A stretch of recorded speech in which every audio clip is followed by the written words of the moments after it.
Good evening. We will call to order the meeting of the Edina Planning Commission for January 25, 2012.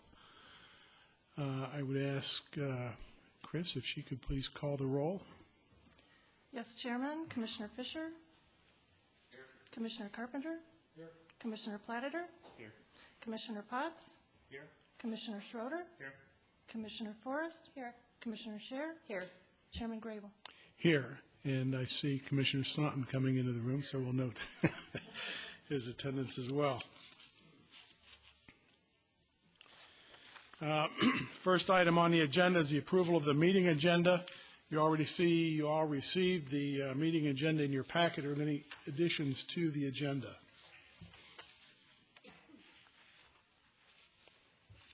Hearing none, I'll take a motion to approve the agenda. Second? Second. All in favor? Okay, the agenda is approved. Next item is approval of the consent agenda. First item there is the minutes of the regular meeting of the Planning Commission from January 11. Are there any corrections to be made to the minutes?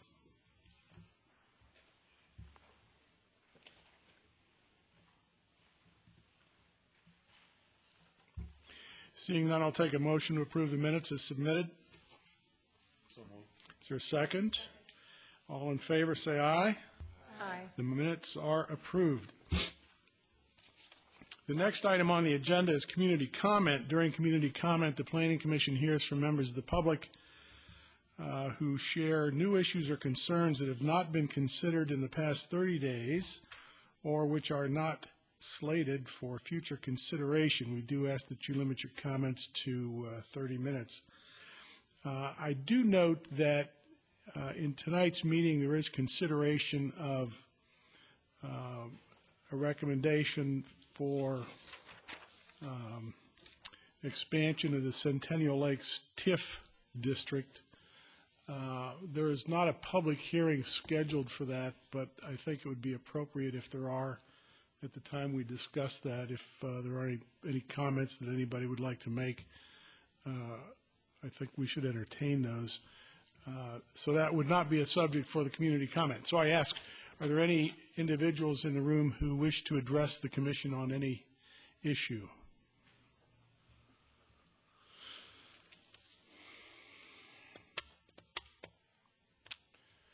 Seeing none, we'll move on. The next item is public hearings. During public hearings, city staff members make the presentation, and then we have comments from the public. Generally, a proponent of a measure is invited to speak, and then members of the public, and we do have a public hearing process that were followed. So the first item is item 2012-0001-12A, conditional use permit with variances for St. Peter's Lutheran Church and JMS Custom Homes. Chris? Thank you.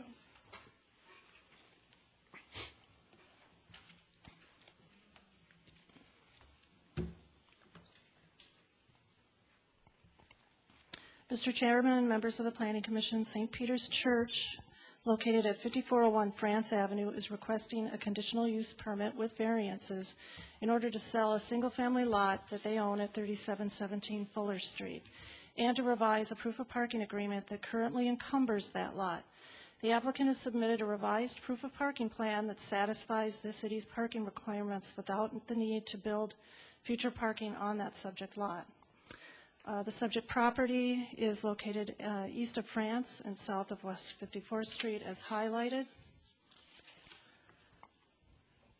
The church campus consists of property both north and south of Fuller Street between France and Drew Avenue. The site includes the church, a parking lot just east of the church, and then two platted lots east of the parking lot at 3700 and 3704 Fuller Street, and property south of Fuller, which includes a parking lot, and then they own three lots that are just east of the parking lot at 3713, 3717, and 3721 Fuller. The surrounding land uses include to the north a gas station, zone PCD4, and guided neighborhood commercial, also single-family homes along their north property line, which are also guided low-density residential. To the east are single-family homes, also guided single-family residential. To the south is the church parking lot, zoned and guided low-density residential, and the vacant lots, also some homes along Fuller, which are also guided low-density residential. And then across France Avenue to the west are condominiums zoned PRD3 and guided medium-density residential. St. Peter's Lutheran Church is requesting a 15-foot lot width variance to build on their vacant property located at 3717 Fuller, which is this property right here. Church, again, also owns the adjacent lot, which has a home on it, the parking lot, and then the vacant lot just to the east. In August, the church received a 15-foot lot width variance for 3713, which is the vacant lot just to the east of the subject lot, for the purpose of separating the two lots from the church, and it intends to sell them to JMS Homes. JMS Homes would then build two new single-family homes on the vacant lots. The zoning ordinance requires a minimum 75-foot lot width. As you can see, the subject lot is 60 feet in width. It conforms to the depth and area requirements. The new home that is proposed for the site will conform to all of the requirements. Here is a front and rear elevation of the proposed home, and then also the side elevations. All of the church property, with the exception of 3700 Fuller, which is the lot up against Drew, and then also 3713, all of the other property that is owned by the church is encumbered by a proof of parking agreement that was put in place in 1983 when the church expanded. This is the 1983 proof of parking agreement.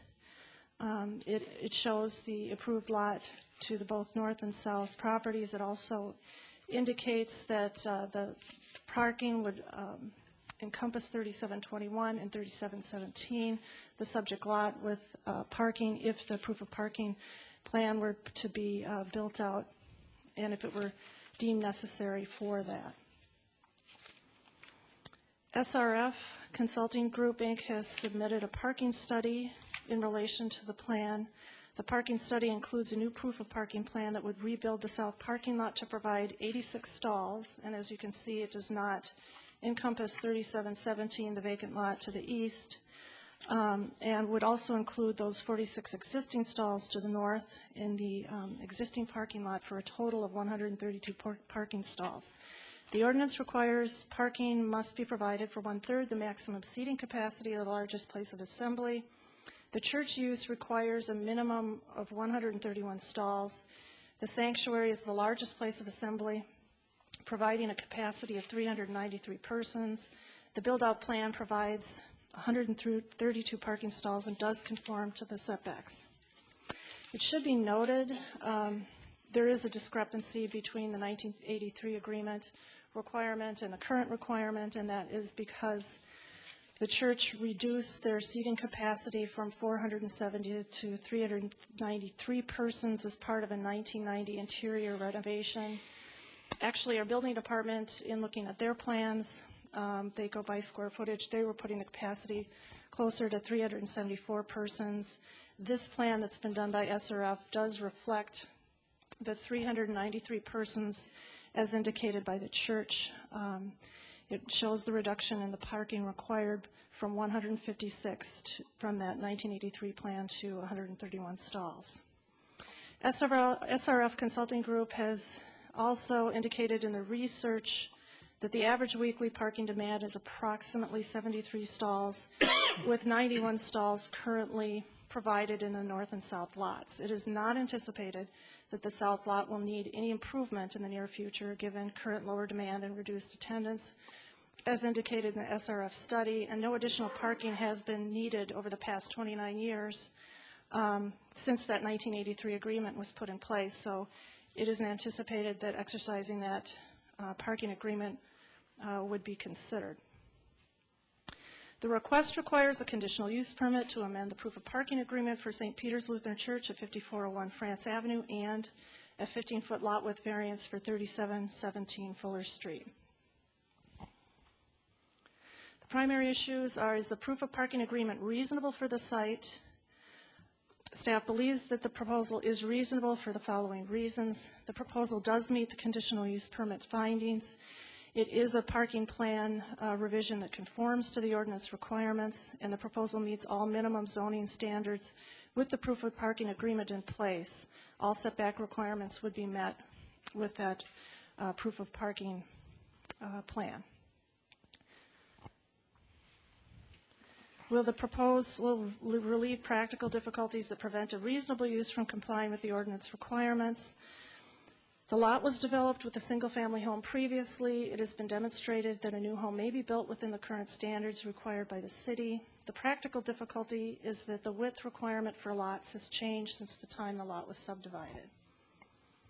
Are there circumstances that are unique to the property, not common to every similarly zoned property, and that are not self-created?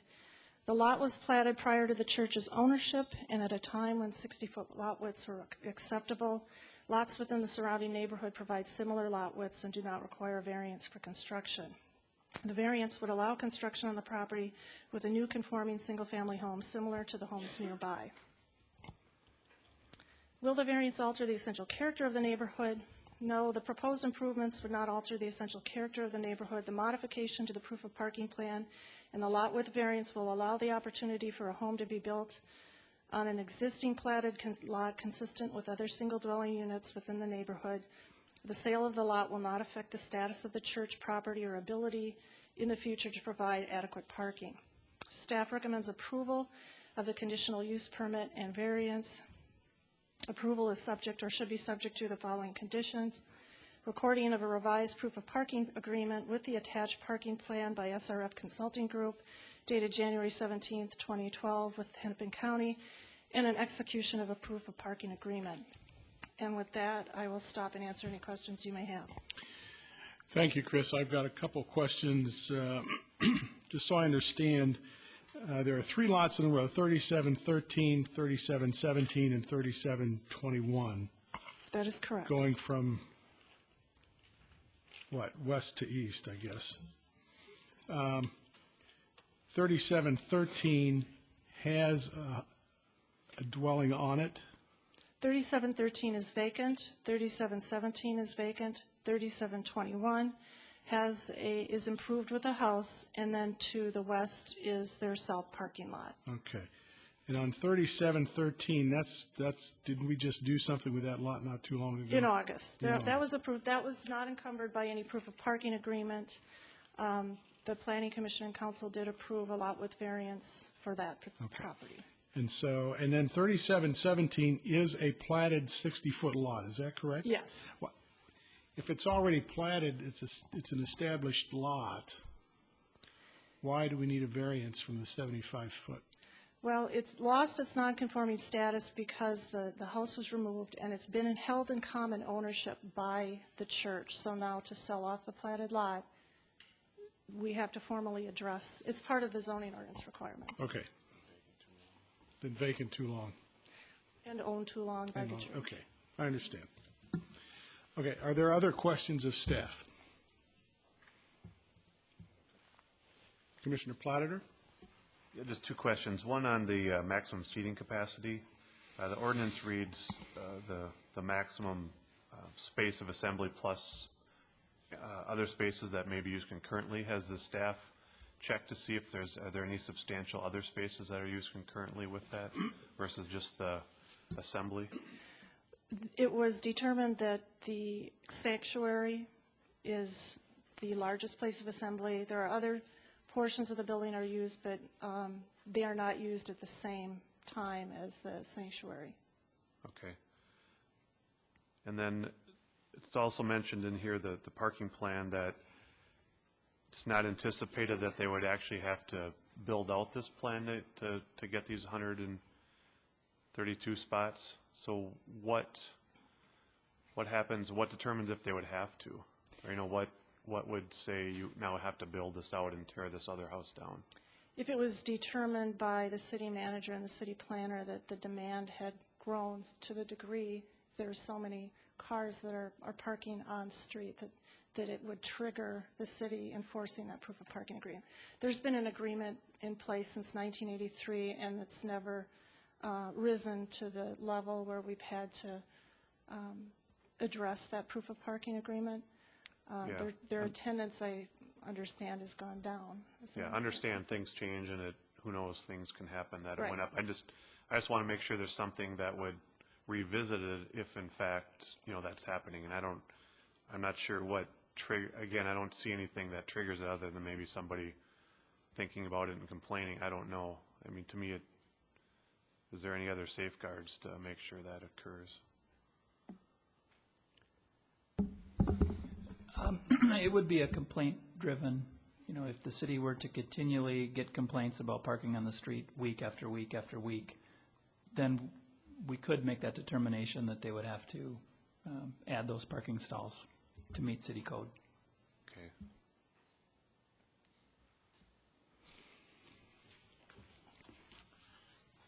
Commissioner Forrest? This is somewhat unrelated, but I was just very briefly went through the city website and did a quick search, and they, part of the conditional use permit was amended, I don't remember, was it 2003 or something, in order to allow daycare or nursery care to be done in the house that we're talking about, that's on 3721. So I don't know if that's subsequently been revised. I don't know if they're still doing daycare. Maybe this is better for the proponent. Probably. And I think it might be a good time to revise that as well if it's out of date. I do know that you're referring to 3721, the house home, that's, yeah. yeah. I was aware, too, also, that there was some daycare a number of years ago, but I really don't know what the status is of that right now. Just might be a convenient time to. Other questions of staff? Commissioner Staunton? Chris, I just want to make sure I understand the lot sizes in the area. So this one is currently a 60-foot wide lot, Correct. and is the same true of 3713? Yes, and 3721. And I believe the lots going further east, there are some lots that vary in size north of the church, and some of them are actually narrower, but some of them are wider as well. Are there But, any 75-foot lots in the area? Looks like maybe a couple, maybe 3808 on the other side of the block, and maybe up on the north side of the church, but Perhaps, but not adjacent to it. and most of them look like they're 60-foot or less lots in that neighborhood. They're relatively consistent. Okay. And how long have they been platted as 60-foot lots, roughly? A long time. Yeah, it would have been pre-1951 Yeah, at least when the at code was least. changed. I couldn't tell you exactly when they were planted. Happy to say I can't remember that. I'll dock you for that. Gotcha, Mr. Chair. And the red line, does that indicate property owned by the church on the site map on A3? So that 3713 is just outside of it?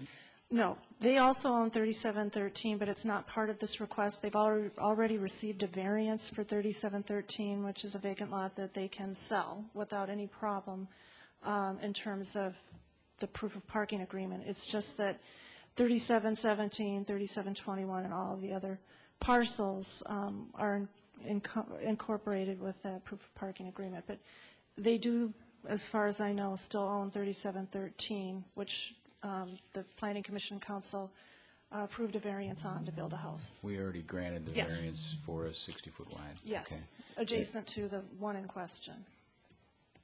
And then 3721 currently has a house on it, and is the plan for it to remain that way unless the proof of parking agreement triggers some build-out of a parking lot? I don't know what their plans are, if they want to keep the house or if they want to raise it. So our approvals would not prohibit that house continuing on that lot? No, it Okay. would, it's Unless- really not changing anything at all. I mean, Unless we unless the proof of parking was necessary, and then the house would have to be demolished. Correct. And that property would have to be used for a parking Yes. lot. So anybody who was considering buying that house would have to have it, realizing that it could go away under the proof of parking agreement. I don't, well, if it's encumbered by the proof of parking plan, It'd be then, hard to sell. yeah, I don't think the church would be, it would be encumbered. They couldn't Okay. sell. Thank you. Other questions of staff? Commissioner Schroeder? Mr. Chair, I have a question for staff. Do we have requirements for screening of parking lots in our ordinances? We do, and that would be a requirement when and if there was a time that we would have to have that proof of parking agreement put in place, and that would have to then go in front of the Planning Commission and Council as a condition. They would have to go through the same process, and they would have to show that screening and the landscaping requirements at that time, and have a bond. Other questions of staff? Okay, thank you, Chris. Would the proponent care to make any remarks? Please come forward, give us your name and address.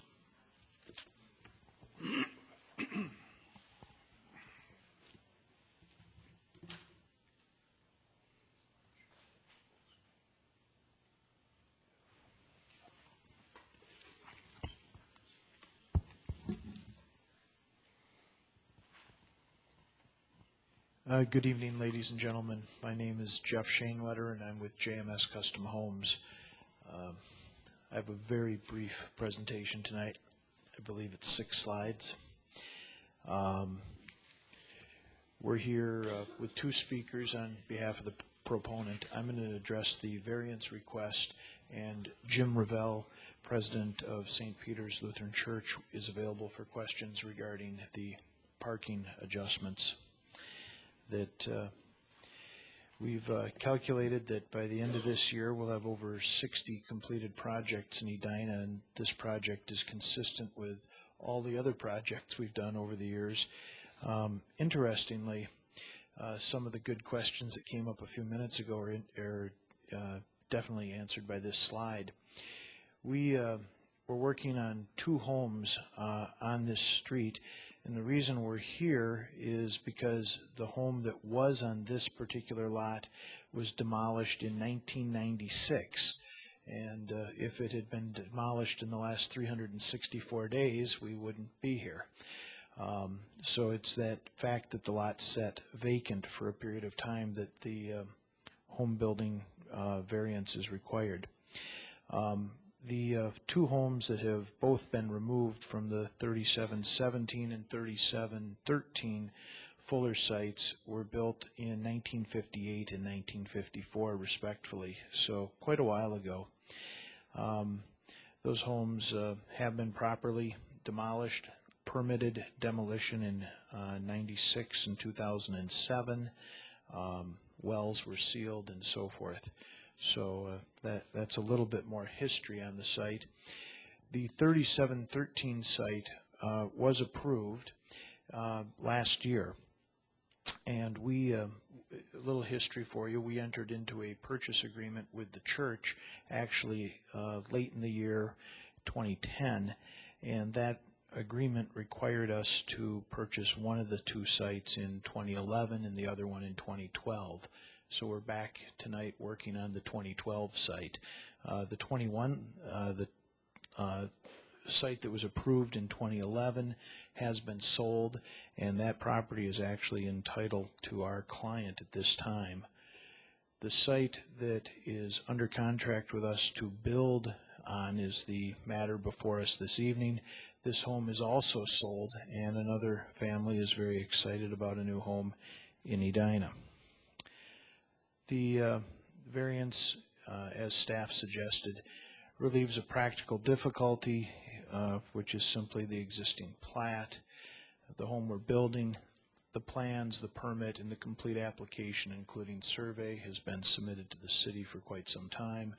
And there's, it's not a McMansion. It's a very relatively small home, and very much so in keeping with all the other homes on this particular street, very similar in size.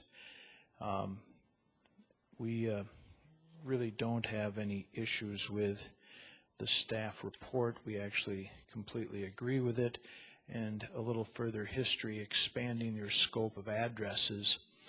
3709 Fuller had the same variance granted. This would be four lots to the east, and indeed a home was built. And I can't read the date on that permit. That was in November of 2009. The home at 3709 Fuller, similar to the two homes that JMS Custom Homes is building, is consistent again with the 3709 Fuller Street, and that home is actually just resold and it's on its second owner. So that's kind of exciting to see good resale. 3705, this would be within 4 doors or 4 lots to the east. Exact same situation. This was in October of 2010, and that home has been constructed and exists today as well. 3713 is the variance that was approved for our company in 2011, and this is a copy of the survey that went with that approval. That client is waiting for their existing home to sell before we start construction of this particular project, but gives you a sense of what we're doing there. The 3717 Fuller Street variance is consistent with all those other properties and all those other variances that have been granted for virtually identical reasons. So this is exciting to have something that fits like a custom-made glove.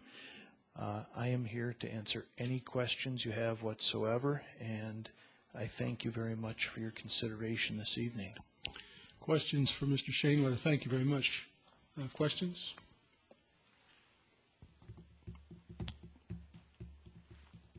Thank you. Okay, thank you. Would the church care to address the issue, please? My name is James Rell. I'm currently the president of St. Peter's Lutheran Church. Just to clarify a couple of questions that were asked about our property, and then I can answer any other questions that you may have. The property at 3721 Fuller, the property that does have the home on it, we are no longer using that as a daycare facility. We stopped doing that probably 5 years ago, 3, 4, 5 years ago. So currently it's being rented to one of our teachers. So all the daycare facility is being done in our main church building.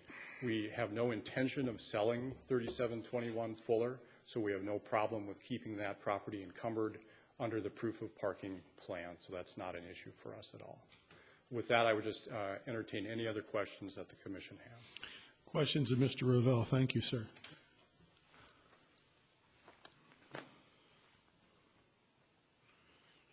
Okay, thank you. Do any members of the public wish to address this issue?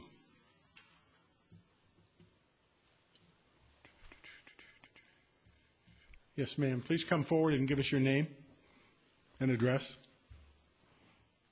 My name is Wendy Brockman, and I live at 3624 Fuller, which is the northeast corner of Fuller and Drew.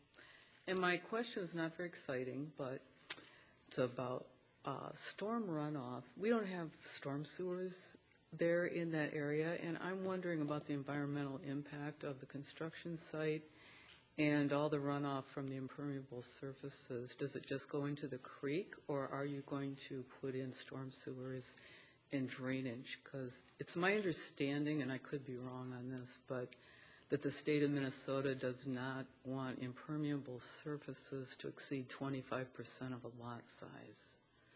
And I'm wondering, I don't know, it might be in my packet and I might have missed it, but that's my question. Okay, I thought we were going to divert it to your basement. No, I don't know, but, you know, it's an environmental issue. No, I understand. Mr. Shanewetter, can you address that issue, please?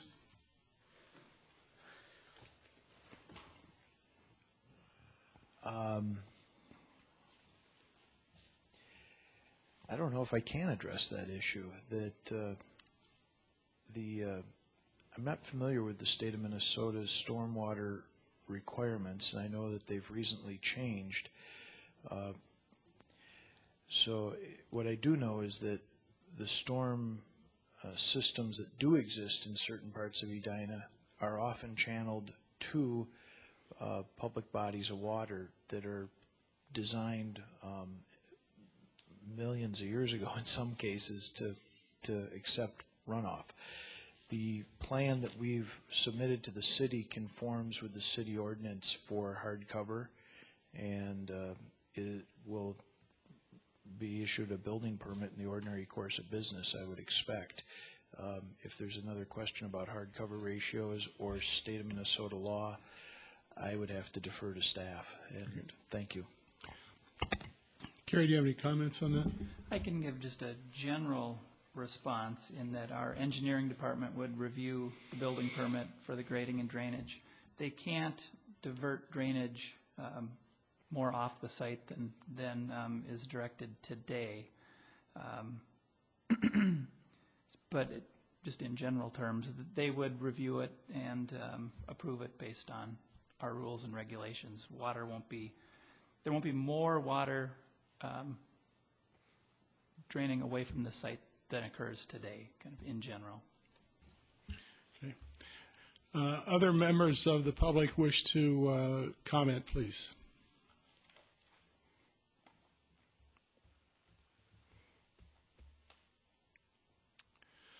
Okay, seeing none, I will ask for a motion to close the public hearing. Is there a second? All in favor? Opposed? Okay, the public hearing is closed. We'll bring the matter up to the commission for comment and discussion. Any comments from any of the members of the commission? Commissioner Forrest. Yeah, my daughter lives in that neighborhood, so I'm somewhat familiar with it. And I know as it's gotten increasingly commercial at 54th and France, that the traffic around that block and some of the other blocks, surrounding blocks, has increased. And also with the daycare drop-off and stuff, parents are trying to avoid some of the congested areas, so they're cutting through on the side streets and things.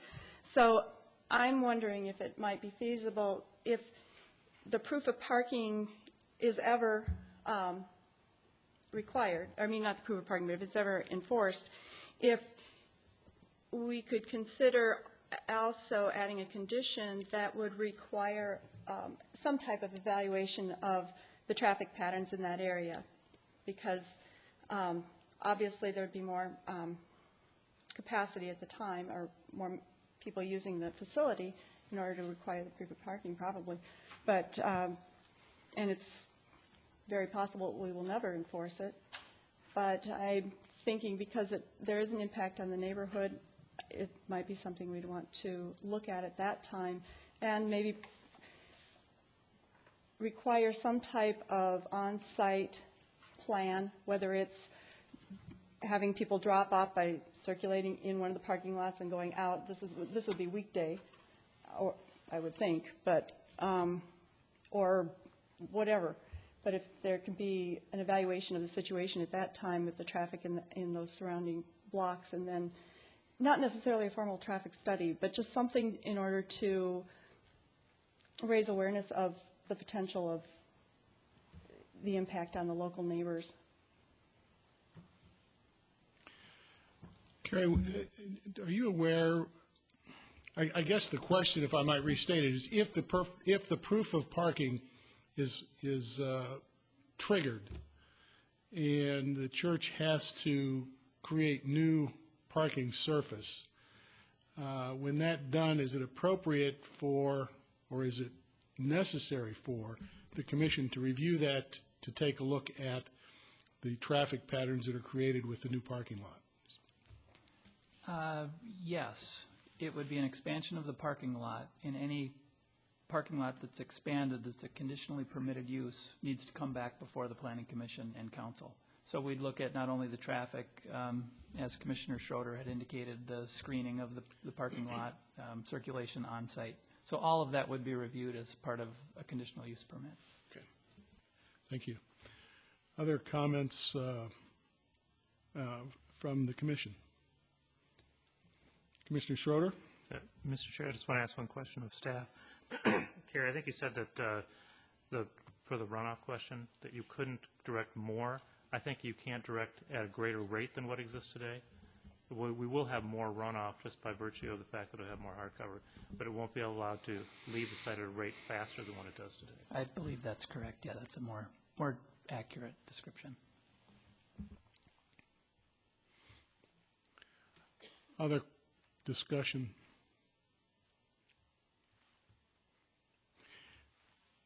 Carrie, just as a procedural issue, is this require two actions, one for the proof of parking and one for the variance?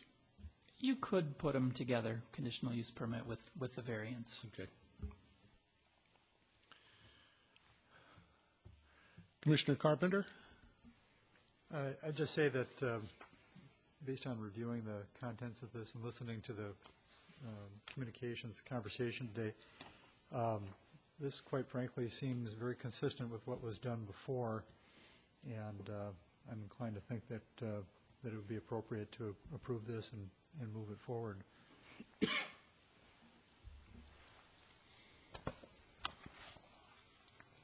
And I'd be willing to make a motion to that effect. I was responding only from a discussion perspective. I'm willing to elevate it. Is there any other discussion before Mr. Carpenter makes his motion?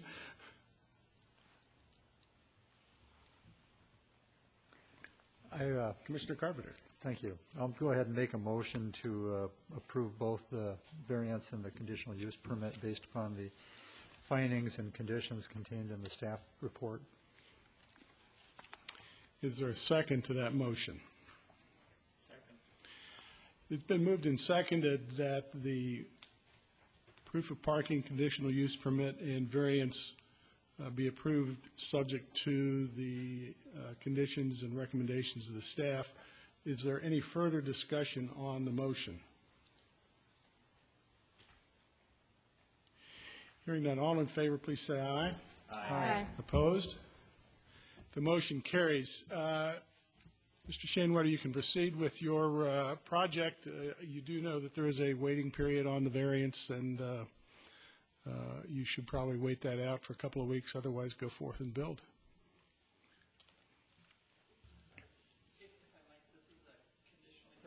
So it'll go to the city council. I beg your pardon. The variance is good, but the conditional use, we have to go to council. And thank you very much for your time tonight, and I appreciate that. Thank you.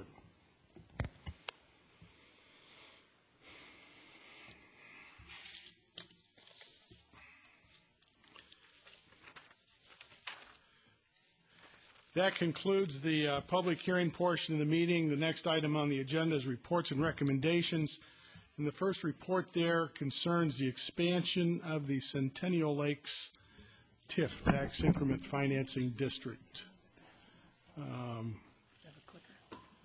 Carrie? Yeah, thank you, Chair Grable, members of the commission. The City Council has directed staff to explore the possibility of expanding the Centennial Lakes TIF district. The purpose of this is to enable the city to expand the area where the city can spend those existing funds from the Centennial Lake district. I direct you to the screen, and the area outlined in blue, that was the original Centennial Lakes TIF district. The area outlined in purple is the area where monies from that district can be spent. What the council will be considering at a public hearing on February 21st is expanding that area to the area outlined in green on the screen. That would include some of our areas that are designated for potential change in the comprehensive plan. It would include the Grandview District, potentially 44th and France, 70th and Cahill, to name a few that are designated as potential areas of change. Ehlers and Associates have prepared the document that's before you, and the Planning Commission is asked to consider if this change is consistent with the comprehensive plan. There's no changes contemplated in the comprehensive plan. The land use is all the same. This may enable the city to do some redevelopment in those areas and spend some of those funds for public improvements. So it's not creating a TIF district in any of these areas. It's just creating the opportunity to spend money on public improvements. So again, the Planning Commission is just asked to make a finding or pass the resolution that's included in your packet that would allow the council to spend those funds outside of that area. There is a representative from Ellers here that can answer any questions that you might have, any detailed questions. But with that, I would turn it over to the Planning Commission for discussion. Would the person from Ellers come forth and kind of address this issue, please? Give us your name and address, please. Good evening, Mr. Chair and members of the commission. My name is Jessica Cook. Mark Ruff, who you probably are more used to seeing from Ellers, is taking his daughter on a college tour. So I'm happy to be here this evening. I do actually happen to live in Edina at 5408 Glengarry Parkway.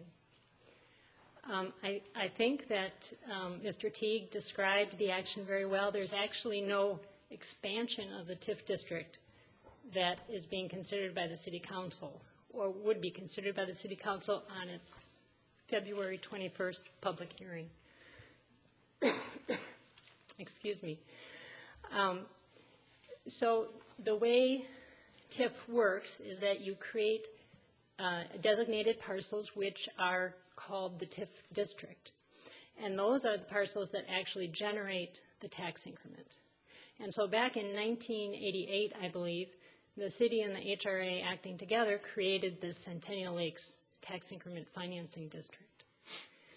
The law has changed substantively, significantly since that time. So the reason that the City Council and the HRA, and consequently this body, are considering an expansion to the project area, which I'll get to in a minute, is because the law has changed and our state auditor is requiring a lot more scrutiny and reporting. This district expires at the end of 2014, so it's only around for a couple more years. And so we're trying to get everything in order, so to speak, before it expires, in case there's any kind of audit or examination by the state auditor's office. So that's one reason. That's kind of a housekeeping reason. A more significant reason, as Mr. Teague explained, is that there are funds in the district, and there will be additional increment being generated over the next 2 years. The district itself is fully developed, and there isn't a need for the expenditure of funds within the district. And so this is an opportunity for making a resource available to other redevelopment efforts in the community. I would liken it to putting a tool in the city's toolbox.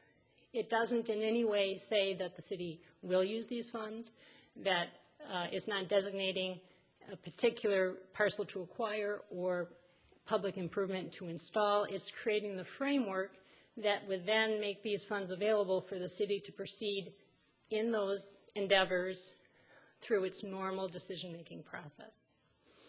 The third reason that this is being considered is because there's a state law change that if you want to acquire any parcel with tax increment, that parcel has to be identified in the plan. And so one additional change, which I think this body, would weigh in on, and you're finding, is that increments are authorized to acquire any parcel in this enlarged project area.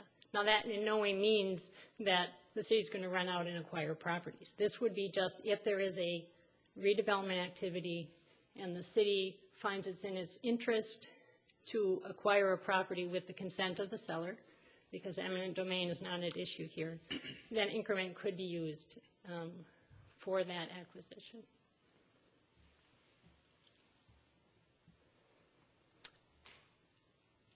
I think I would also said I would talk about project area. I don't know that I have much to add besides what Mr. Teague said, other than it's a physical boundary of the parcels where you can spend the increment. Thank you.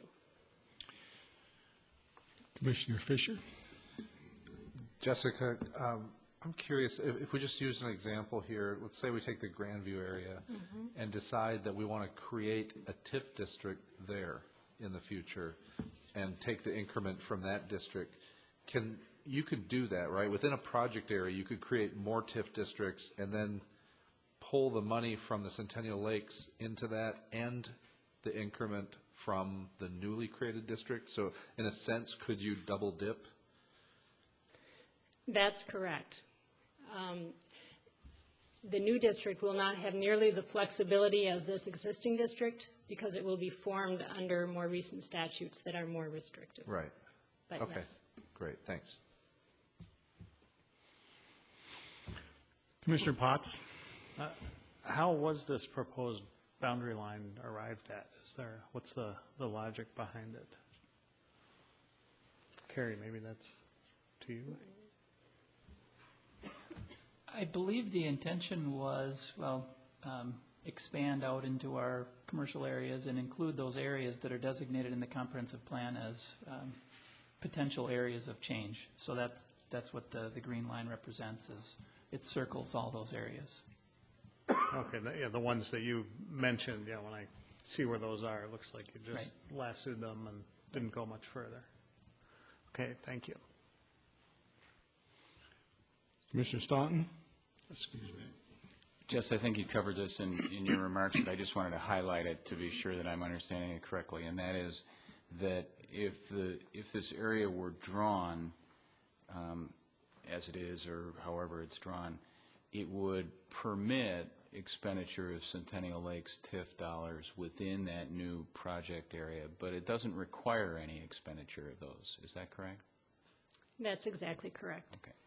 So this just makes it available, and if the city were to decide to do something in various potential areas of change or otherwise, it would be able to. And then I assume it would be subject to whatever the use restrictions are in the statute with respect to TIF dollars.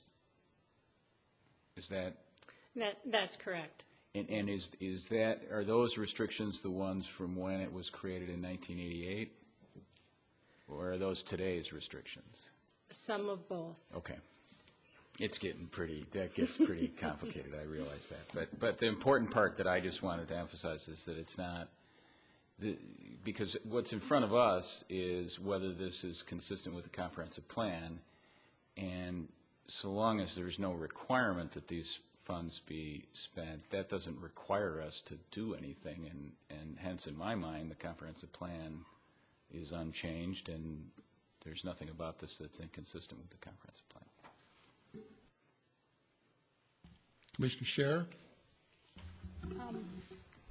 Because of the way the map, maybe this is a question for Carrie, either one of you, it's fine with me. Because of the way the map is drawn, we've just to keep this contiguous area and to include all of the areas of potential change that were identified in the comprehensive plan, we're now encompassing, I'll do the math quickly in my mind, but 60% of the city in this, and we're encompassing lots of R1 zone districts, which we've not really had so much represented in the past in either the designated parcel or the project area.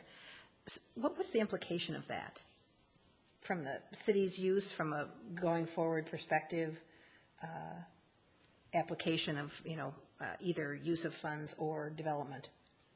Do you want me to take that? Okay. Mr. Chair and members of the Commission, many cities define their project area as coterminous with the city boundaries. So it's not uncommon to have a large project area that includes a large portion of it, a large percentage of the land within that area where there are no implications for change or redevelopment in the comprehensive plan, or any need for them, frankly. So the rationale for the boundary was, first of all, to be a contiguous area, and then the direction that I believe the majority of the council gave staff and Ellers in a couple of work sessions was, let's be as flexible as possible. So this was a map that the council reviewed, and they selected between two maps at their January 3rd council meeting, and the majority of the council opted for this map that you see in front of you, which is the larger of the two maps. Commissioner Staunton? So one question to follow up on that is, under the rules that we're operating under here, Is it possible to do an expansion that is not contiguous? In other words, to pick and choose locations around the city? Commissioner Staunton, I honestly don't know the answer to that question, but I can check. Okay. I suspect maybe that will come up. The other question I guess I would have, and it builds on Commissioner Scherer's question, is can you, from your experience with this, can you share with us any ideas about ways in which TIF dollars might be used, in some of these areas that don't include a commercial node? They're just straight out R1 single-family housing. Is there some example, is it street lights, is it streetscape, are there things like that that TIF dollars get used for or can be used for? Commissioner Staunton, Mr. Chair, members of the commission, because this is an older district, the uses of how this increment can be used are a little broader than if you created a district today. So it could be used, for example, to assist with transit-oriented transit improvements. Some of the things I have heard the council mention are some of the pedestrian connections across France Avenue, the interchange at 494 in France, the new bridge over the crosstown and France Avenue as it crosses the crosstown. So they have a number of significant public infrastructure projects that have come up. There's been more limited discussion, but some at the staff and council level of redevelopment, but only in the commercial areas. I think it would be a stretch, even under this old district, to use it for streetscaping, because you can't use TIF to make improvements nicer than basically what's necessary. So you can create a sidewalk, but you can't necessarily do it with pavers, for example. Does that answer your question? It does. Thank you. Commissioner Forrest? I need educating. I'm trying to get my head around the information that I could find in the statutes and whatever, and what's being said here, and I think you've answered some of my questions. So this is in lieu of creating a new TIF district in order to kind of piggyback onto the old one. Is that correct? If we want to use those dollars, so we don't have to go through the process of creating it, or? Commissioner Forrest and members of the commission, the TIF district already exists and the increment is already coming in, and so the goal is to make the use of that increment as flexible to the city as possible and still stay within the limits of the law, which is mind-bending. And my mind was bent putting this document together. If you establish a new tax increment district, that would really be a separate endeavor. If you were undertaking a redevelopment project and the council decided to use increment from this district to assist that, it may preclude the need to establish a new district. But I can't say that for sure. So is this something that's commonly done, expanding an existing TIF district, or is it an unusual thing? Because I didn't see much about the process when I was looking around, trying to see, okay, how is that different from establishing a new TIF district? Because it seems like you have to be very specific about what the goals are, what the project is going to be, how it qualifies under the different types of TIF districts when you're doing a new one. And here we just get to play with the money? Commissioner Forrest, the laws that operate for a 1988 TIF district are much more flexible than if you were establishing a new TIF district. So I think your assessment is correct, that we could use money from this TIF district in ways that we would be not allowed to use them with a new TIF district. Okay, and when did you say it expires? Did you say 2 years? At the end of 2014, yes. So this expansion would only last for 2 years as well, then? The project area is this legal concept that outlives TIF districts. So it would stay there. It would stay there as a legal document. And if you establish another tax increment financing district, let's just say at Grandview, to use Commissioner Staunton's example, you could then also use this same project area. I guess where I'm a little bit confused is we're required to review the establishment of a TIF district, and apparently we're required to review this one, or we're being asked to review it anyway. And usually that, I would think the purpose would be in order to see how the proposal fits into the comp plan. And here we have no proposal. We just have something that's pretty indeterminate as far as we want to be able to spend the money that we're getting from this existing district, which isn't necessarily a bad thing, but I think it's kind of, I think our role here is being more, it's not really doing the job that it was intended to do originally.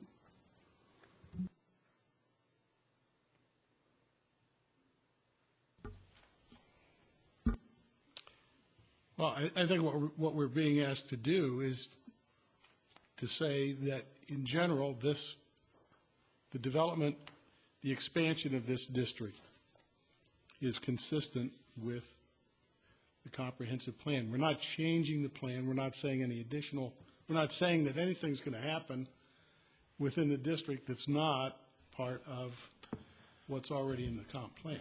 I think what I'm thinking of is that, okay, the purpose for our review in the establishment of a new district would be to look at the project. Does the project fit with the comp plan? Here we have no project, so I guess I don't see that our purpose in this one. Commissioner Fisher? Chair Grable, I just want to make sure that we're being very careful with the language we're using in describing this. We're not doing anything to expand a TIF district. We're just expanding a project area. TIF district, you're right, it is there's a very specific set of rules. It's very difficult to set up a TIF district.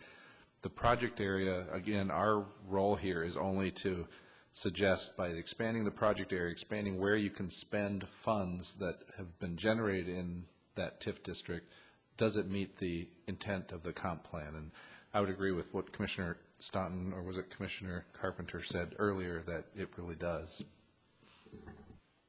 I think I was confused. You know, maybe what's throwing me is the title of the memo is expansion of the TIF district. So that's what I think I've been looking at from that perspective. So thank you.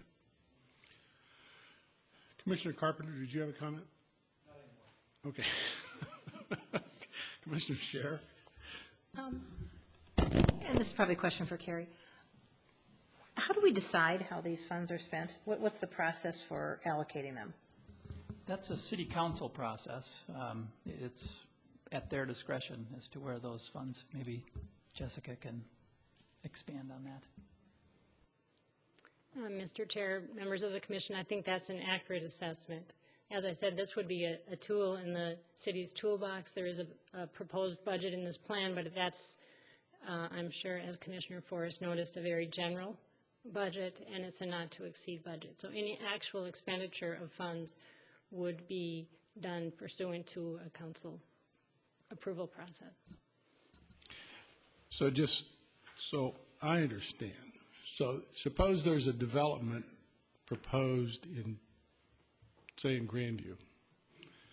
That development presumably would have to come, depending on what it is, would have to come before the commission and meet all the rules and regs, and if variances are needed, and you know, whatever has to happen for a development to be approved would be before the Planning Commission and possibly in addition the City Council. So the development plan is one thing. Now, is it correct to say that given that development, where the city obtains public monies for public purposes within that development, then those monies, TIF monies, could be used for that? Is that basically how this works? Yes, Mr. Chair, I think that's an accurate assessment. And I thought one other way maybe we can think about project area versus TIF district, that because these are very confusing concepts. This is an HRA district, so and the HRA is actually the administering authority, the TIF authority here. So they're operating under HRA statutes. And the HRA statutes only give HRAs the authority to create TIF districts and to undertake housing and redevelopment activities in a designated redevelopment area. So because of the way the law is constructed, we need to create both a redevelopment area and a TIF district. That was done in 1988. So the question before this commission is, would an expansion, a geographic expansion of that redevelopment area, which is really the area where the HRA can use its powers as a tax increment authority, not to collect more increment, but to undertake redevelopment and spend the increment it has, whether that is consistent with the comprehensive plan or the general plans of the city as a whole. The HRA and the council are actually the bodies that need to make that finding in their resolution that is consistent with the exact language is that the plan conforms to the general plans for the development and redevelopment of the city as a whole. And so the city council and the HRA are relying on this body for some guidance in that matter. Commissioner Staunton? And just to follow up on that point, as I understand it, there is nothing in the expansion of this project area that changes, for instance, eminent domain. So the authority that the city either has or doesn't have now to take property would not be enhanced, so to speak, by expanding this project district. Is that right? That is correct. No development or redevelopment could happen in this expanded project area without going through the exact same approval process as any development anywhere in the city. Thank you. Other Commissioner Sherritt? If we were not to approve this evening, so we would continue with the project area that we've had in the past. And I believe someone, maybe it was you, maybe it was Carrie, made the statement that we've sort of run out of ways to spend this money in the existing district. What happens to the money? Commissioner Sherritt, members of the commission, the money would stay in the tax increment fund. The city, without the expansion of the project area, could still undertake improvements on France Avenue, for example, because that is adjacent to the project area.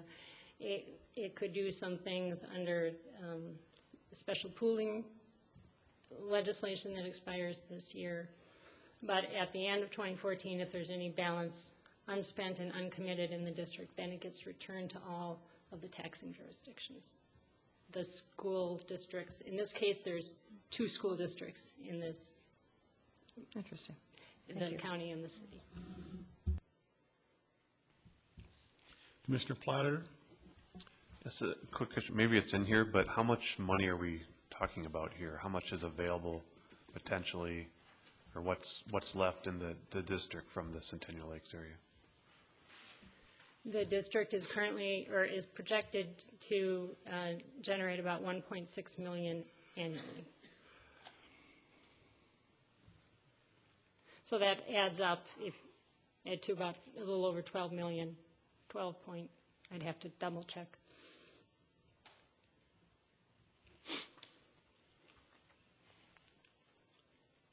Other questions? Commissioner Sherritt? I wasn't quick enough on the math. So we're talking about $12 million in total in the next 2 years? I apologize. It's 1.6 million every 6 months. Okay. So, yes. So you do that times 8, and it's roughly, and I don't have my reading glasses.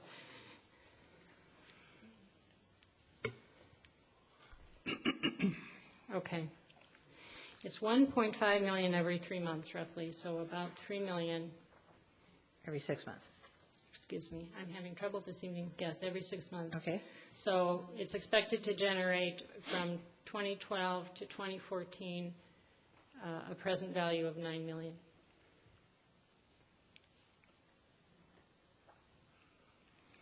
Okay. May I say another Yes. comment? Okay. I guess I would have to rely on the processes that are in place in the code and on the council.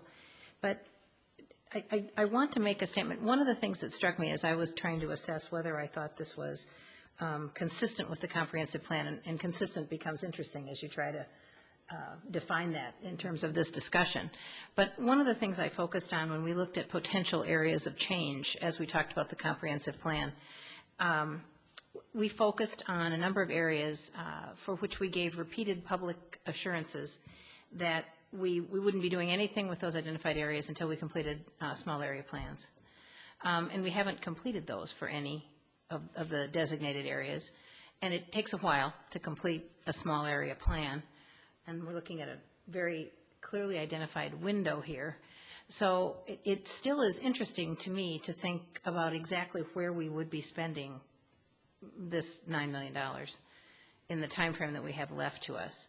And I would want to continue to assure the public that we're not going to rush to use this money to make plans or make changes or make adjustments in development that wouldn't be consistent with the statements we made at the time that we approved the comprehensive plan.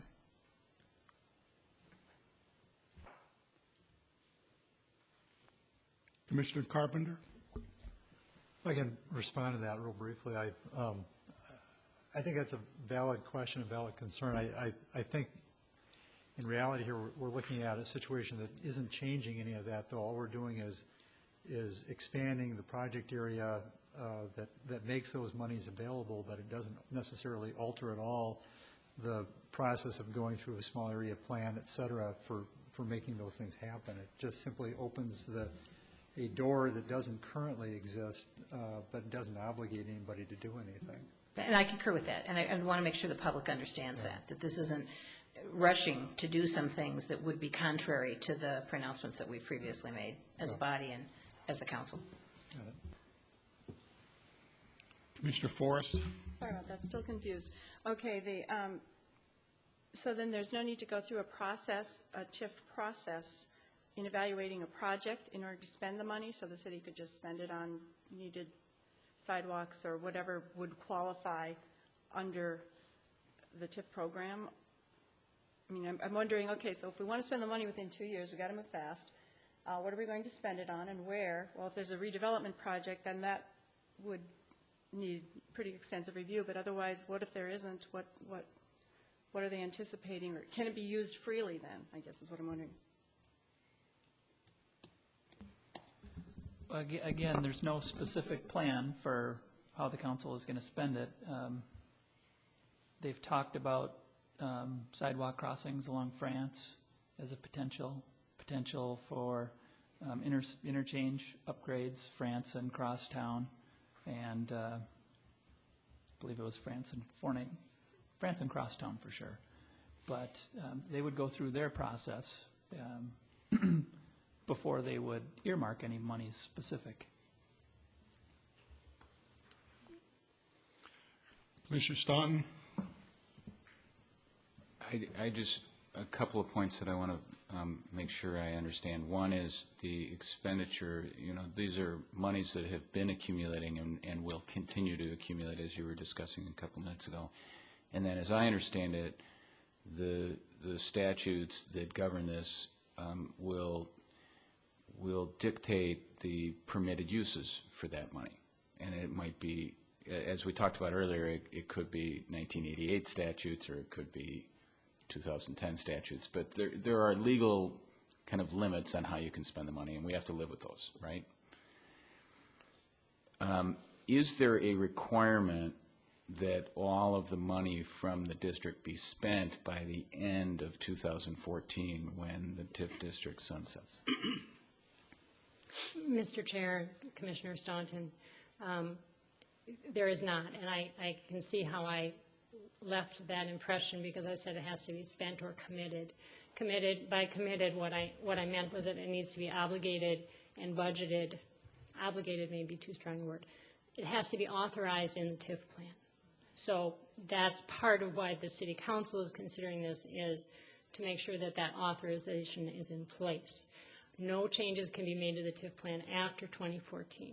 So if there are funds available after 2014, but they've been set aside for purposes that are contemplated and authorized in the TIF plan to be spent in the project area, then they can be retained. So we are not in a hurry up and spend situation that would push anyone to make quick decisions. Thank you. I'm glad you're here tonight, by the way. I bet Carrie's really glad you're here, too. Other questions? Thank you very much. Thank you. I did say earlier that if anybody in the audience would like to comment briefly on this, I'd be glad to hear it. I will, in the interest of time, since we do have some other matters to attend to this evening, I would ask that the remarks be abbreviated as much as possible. So if anybody would like to speak. Mr. Persia?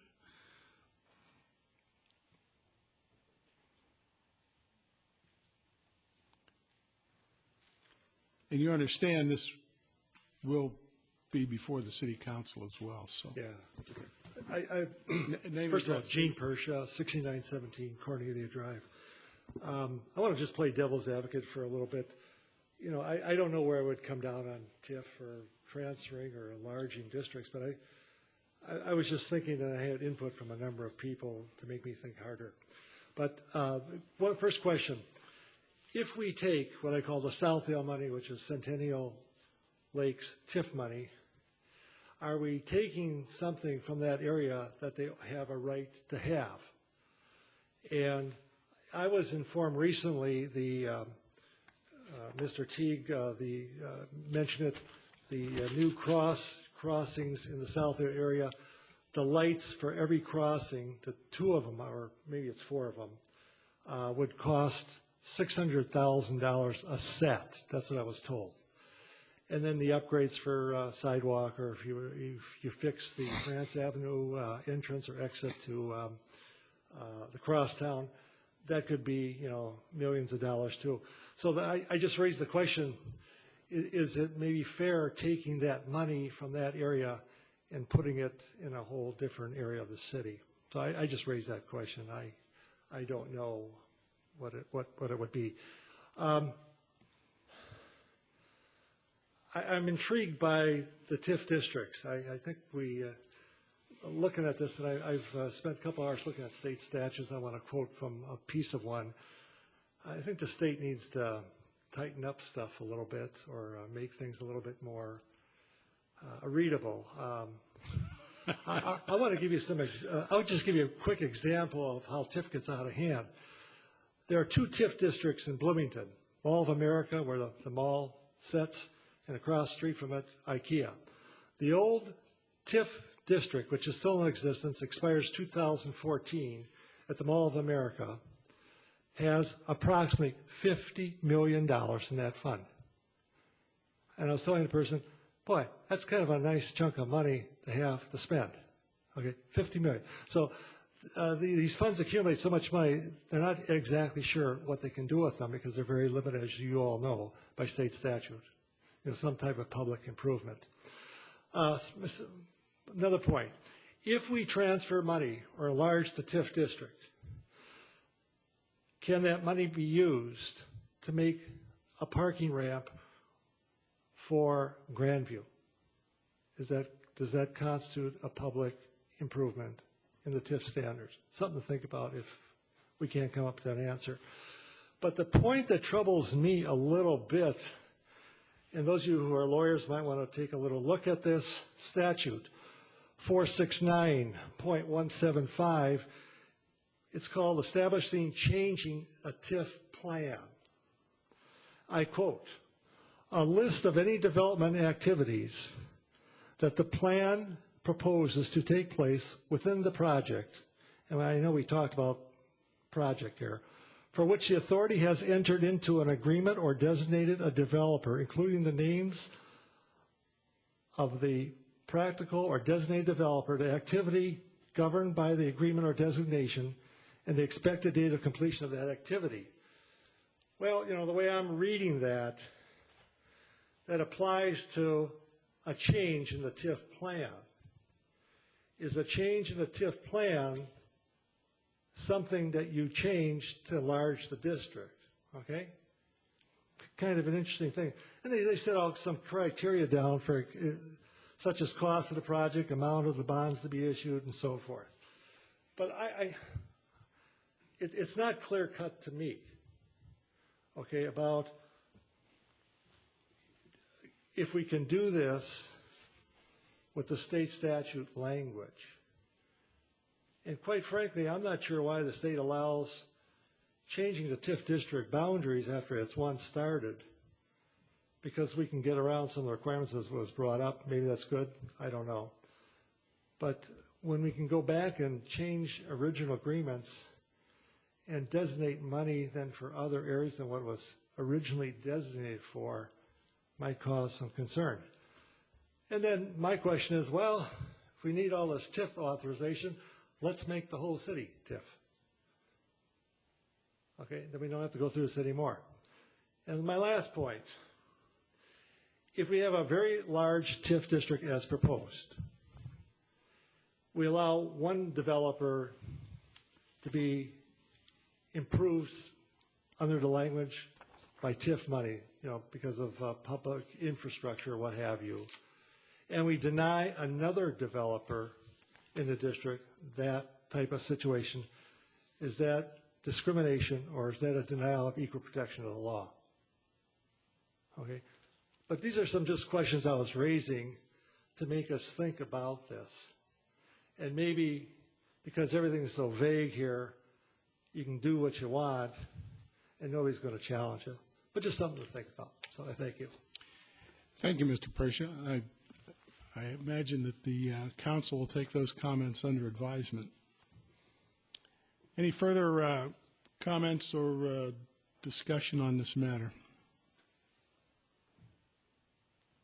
Hi there, my name is Kim Montgomery, and I live at 5300 Evanswood Lane.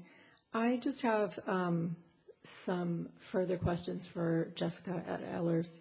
I'm wondering, in addition to the things that she cited, such as sidewalks that can't be above what is necessary, what other things are permitted and what are not permitted? Is purchase of land by the city, for example, permitted, private land or otherwise? Are civic buildings permitted, roads and bridges, housing? I would like to know as a citizen what's allowed and what's not allowed. And then with respect to the question about whether or not this is in conformance with the comp plan, my question is, I think the comp plan talks about areas of change as being around 10%, and we're talking about 60% of the land identified in this TIF district. So I'm wondering if those two things correlate. Thank you. Okay. I think in answer to your second question, they correlate because the area that's outlined does contain those areas of potential change, but it's not, what we're doing tonight does not add any areas of potential change, doesn't take away any areas of potential change. As I understand it, possibly makes TIF money available for use in those areas of potential change, but does not change the plan. Other comments, discussion? Okay, thank you. What is your pleasure?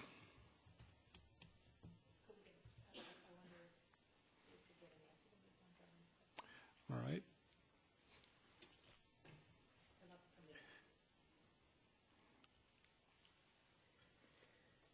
Mr. Chair, members of the Commission, TIF is intended to pay for public improvements in connection with redevelopment. So sometimes it's easiest to say what you can't use it for. You can't use it for regular residential street improvement projects on residential streets. You can't use it for commercial buildings. You can't use it for a public building such as a library or a community center or a city hall or a fire hall. You can use it to facilitate private development and redevelopment. And only to the extent that but for the use of tax increment, that development would not have otherwise occurred. So before any expenditure, the city needs to make that but-for finding. So you could use it for sewer and water infrastructure leading up to new development. You could use it for road improvements, expansion, et cetera, required by new development. You could use it for affordable housing, or excuse me, housing to the extent that it was affordable, or housing to the extent that it is replacing something, you know, that it's a redevelopment. So if you're redeveloping an area and putting in housing, then you can use it for the public improvements associated with that housing. If the housing is affordable, then you can actually use it for the building costs of that housing. So that's a quick summary. Thank you. Other discussion? Commissioner Forrest. Another question. How, this is called what, a project area you're talking about? Not a TIF district, right, or a project district? Okay. How is that established and when was this, I mean, obviously when it was established is back when they probably did the plan for that area, but what are the requirements and procedures for defining a project area? How does a whole city get designated and such? I don't know. Are there no requirements? Is it just this process or what? I suppose you go through extensive discussion at a commission meeting to determine that. Carrie? Yeah, this is the process. The Planning Commission needs to make this finding, and the City Council will hold a public hearing to establish that expansion of the project area. And again, that'll be February 21st.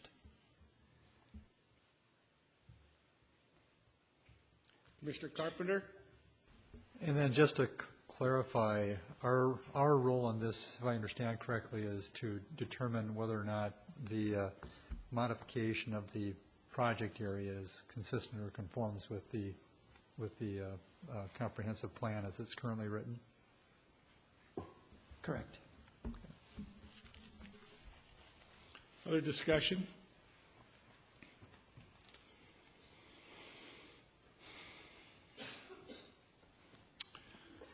What's your pleasure?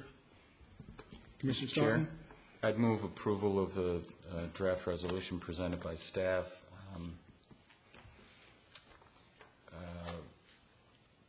Making the finding that the proposed expansion of the project area is consistent with the comprehensive plan. Is there a second to that motion? Second. Is there further discussion? Commissioner Forrest? So I just want to clarify, what this is doing is it's not identifying any particular area for TIF, a TIF project. It's just a way for us to include those areas we've already identified for change as potential recipients of the funds that have been already generated or are currently being generated. Is that right? So this isn't a process of saying, yes, we're looking at establishing a new TIF district or expanding a TIF district. It's just to say that when and if we do, we can use these funds in those parts of town. Mr. Chair, if I could just... Commissioner Staunton? I think what we're saying is we're identifying where the funds can be spent, but not where they will be spent. Commissioner Fisher? Just to be clear, with TIF, it's very much a city council and HRA job. Our role is so limited here. Our only role in this TIF discussion is to say whether or not we believe it's consistent with our comprehensive plan. Otherwise, this is completely a city council function. Well, and that's why I wanted to be clear on it, because what I had read about establishing TIF districts, and again, it was talking about expanding the district is the language that I keyed in on, and so that's what I was looking at. Then our role is to review it and provide some type of advisory or whatever result. But this is not, as that was identified then, this is a separate thing. This is much less specific. I just want to be sure here and distinguish the two matters, that this isn't that official role. This is just, it's a bit more informal. I don't know if this is required even of us at this point. It would be if they were establishing a TIF district.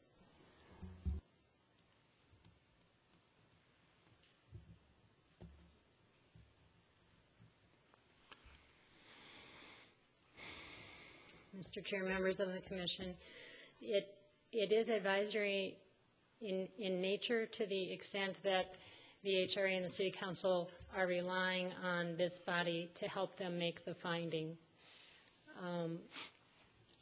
If this body does not support or conclude that the expansion of the project area and the modifications to the TIF budget are which really does not pertain, so I should not have mentioned that, are consistent with the comprehensive plan as a whole, I would have to consult with the TIF attorney and see if, I guess I'm sorry, we should have had an attorney here. No, I think We got too many attorneys here. We have lots of attorneys here, but that's the problem. So, I'm going to ask for some more, just a little bit more clarification. So what we're doing is we're saying, yes, areas that we've identified for change and potential redevelopment in our city would be located within this geographic area. We're not saying we want things in this geographic area to change in any way, and we're not earmarking, we're not establishing a TIF district or anything like that. Is that correct? So we're just saying, yes, our comp plan says areas of change are within these boundaries. I think what we're saying is by our action here, we're not changing the comprehensive plan.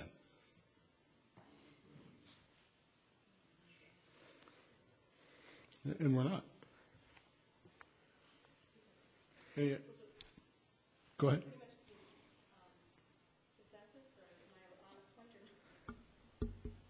I think that what we're saying, I mean, specifically what we're saying when we vote on this, assuming we vote in the affirmative, is that simply that's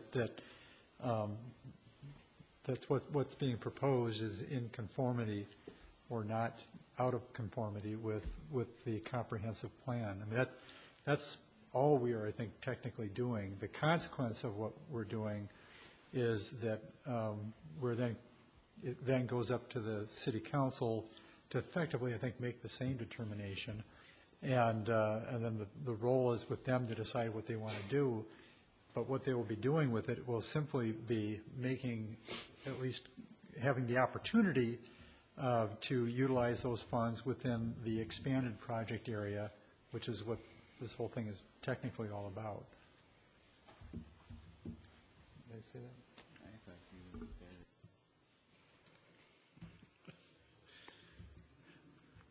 Any other discussion? Are you ready for the question?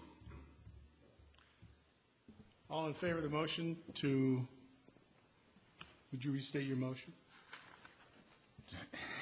To approve the resolution drafted by staff that resolves that it's resolved by the commission that the plans conform to the general plans for the development and redevelopment of the city as a whole. Okay.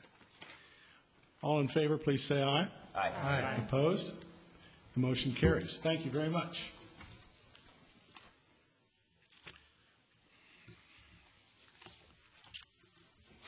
Where's my agenda?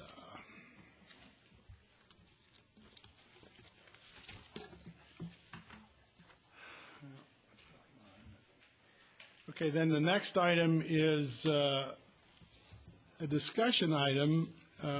We've had a lot of discussion of late concerning the rezoning or redevelopment of lots or replanting of lots or granting of variances on lots that are below, the 60-foot lots in particular, that are below the now standard 75-foot lot provided in the city code. And each time this comes up, a lot of discussion is generated, a lot of angst,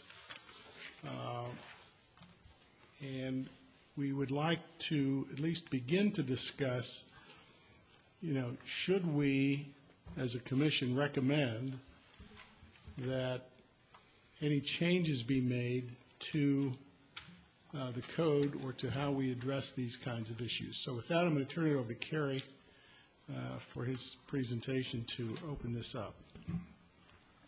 Thank you, Chair, members of the Commission. In the last 5 years, the time that I've been with the city, we've had 5 requests for subdivisions that fell below our minimum standards of 75 feet wide, 9,000 square feet in the area, and 125 feet deep. And those 5 are all shown on the screen, and you see they are all within the Pamela Park area. We've had 4 on the west side and 1 on the east side. Back in 2006, the one at 5901 France, we did a 4-lot subdivision for 66-foot wide lots consistent with the plat in that area. In 2008, the property at 6120 Brookview, the Planning Commission considered a proposal to divide that property into 2 lots. The applicant at that time withdrew the application before the Planning Commission took action. I believe we reviewed it one evening and it was tabled for more information, and they withdrew their request. In 2009, the property at 5920 Oak Lawn, just west of the park, was a 100-foot wide lot divided into 2 50-foot lots, similar to it was basically establishing the original plat. And then last summer, the property at 5829 Brookview was granted variances. That neighborhood was similar to the neighborhood at the 6120 Brookview. There were several lots in that neighborhood that were 100 feet wide or 75 feet wide, but that was approved by the City Council to divide back into 2 50-foot lots as the original plat, as it was originally platted. And then just at our last Planning Commission meeting, the Planning Commission recommended the 6109 Oak Lawn to divide into 2 50-foot lots. So the discussion, as Chair Grable mentioned, how do we want to proceed? Do we want to do an ordinance amendment? At least we want to talk about it. There's many options on how we could proceed with that. I think what we want to do is establish a goal for what we're trying to accomplish if we do amend the ordinance. I've listed some options that we may consider. There are certainly many others. We could leave the ordinance as is with those 75-foot wide, 9,000 square foot minimums, and continue on a case-by-case basis based on the character of the neighborhood. Second option would be to allow 50-foot wide lot subdivision similar to the 2 underlying plats. We could do an overlay zoning in the Pamela Park area. Essentially, that would be a rezoning. Another option would be establish medians for lots under 9,000 square feet, similar to what we require for oversized lots, anything over 75 feet wide, over 9,000 square feet. The minimum in those neighborhoods are established by the median within 500 feet. We could establish that for lots under as well, and it would be a uniform standard throughout the city, another option. The City Council has expressed interest in having a work session with the Planning Commission to discuss this. So what we thought we might have some discussion here at this level, get organized a little bit, and then schedule a work session with the council to continue this discussion and decide where we want to head with it. I think it's a good goal to get this group organized, though. Probably need somebody else at the chair to do that. So with that, I'd like to open it up for discussion on what you all think about this issue. You know, do we need to do something? Should we do something? What do you think we might do if we should do something? You know, let's just have some discussion about how to address this. I think it's unfair, I think, to neighborhoods to be, you know, we've got this tension that's caused, and I think it's important to recognize that we've got areas that the city is prime in some areas for some redevelopment, for some new construction. a lot of the homes are getting very old, and it's appropriate to say, well, yeah, we should encourage new construction in residential areas. This is my thoughts, and you feel free to disagree. We don't want to create a situation where we've got McMansions going up all over the place, but it's good to have some infill development, I think. How do we best accomplish that in these areas that happen to have smaller lots sprinkled with larger lots within? How do we maintain the character of those neighborhoods and not create a big change overnight?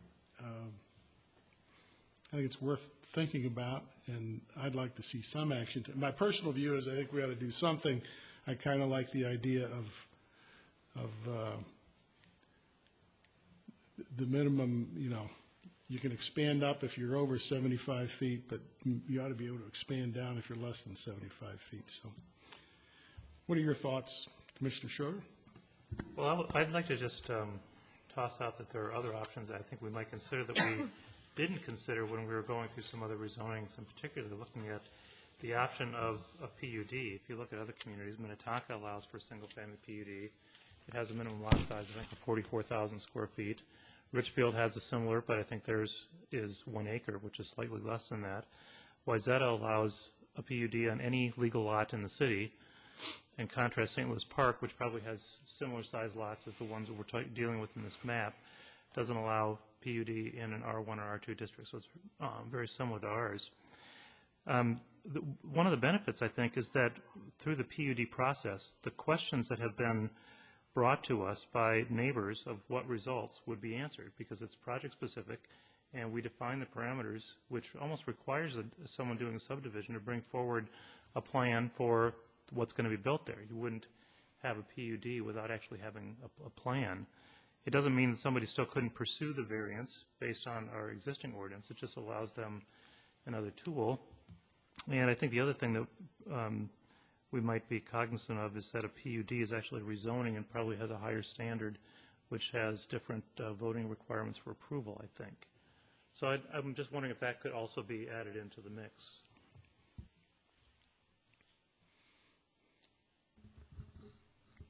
It certainly could. As you recall, with that PUD ordinance, we precluded it from R1 districts, but that may be a good idea to relook at that.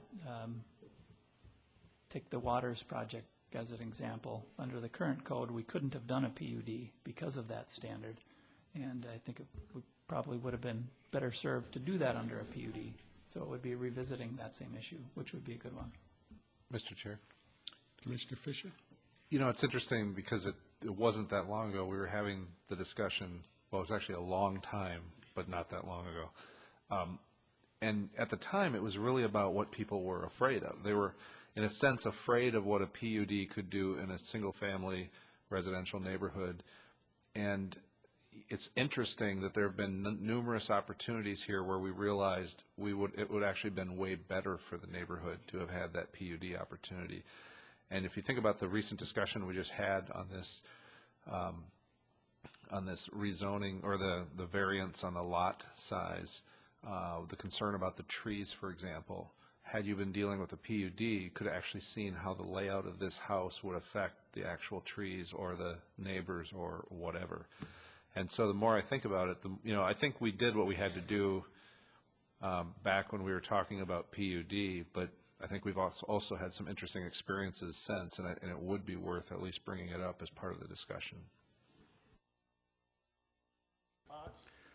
I think to pick up on what Commissioner Fisher just said, I think if our goal is to protect the character of neighborhoods, I think there are many other things we can do besides look at lot width and variance to those, the bulk and density requirements, the other processes, like PUD just discussed. So I think that's important to keep in mind, to look for those other options between just that lot frontage. Commissioner Carpenter? I think to some extent I might have kicked this off a little bit with an email to Carrie that I think brought this onto the agenda tonight. And part of the reason I did that was that I was a little frustrated at the fact that we have, and I didn't realize that, we have 5, I guess, that have come up for review, which I would argue is really not that many in that neighborhood. And I obviously, aside from the one we just recently heard, have not been on the Planning Commission. I think when all the other ones may have come up, or if I was, I've forgotten them. And what struck me in the last one was how few people actually appeared to contest it. And I concur with the generalized comment that more people don't necessarily make, restating the same objections doesn't make an objection any better or worse. But I have a little bit of a visceral reaction to understanding if there's anything at all that we should do. It's hard to identify the level of importance to this, given the fact that there's been a handful of these issues that have come up, and at least from my physical observation, relatively small turnout objecting to it. So for me, it's as opposed to necessarily, and I'm not opposed to this, but in lieu of jumping in with how do we fix it, I'm trying to figure out if there's something broken to begin with. And I honestly don't know the answer to that question. Commissioner Forrest, Commissioner Forrest yields her time to Commissioner Scherer. I think the thing that I reacted to, especially in that last conversation, I've been here for all 5 of these discussions and remember them very well.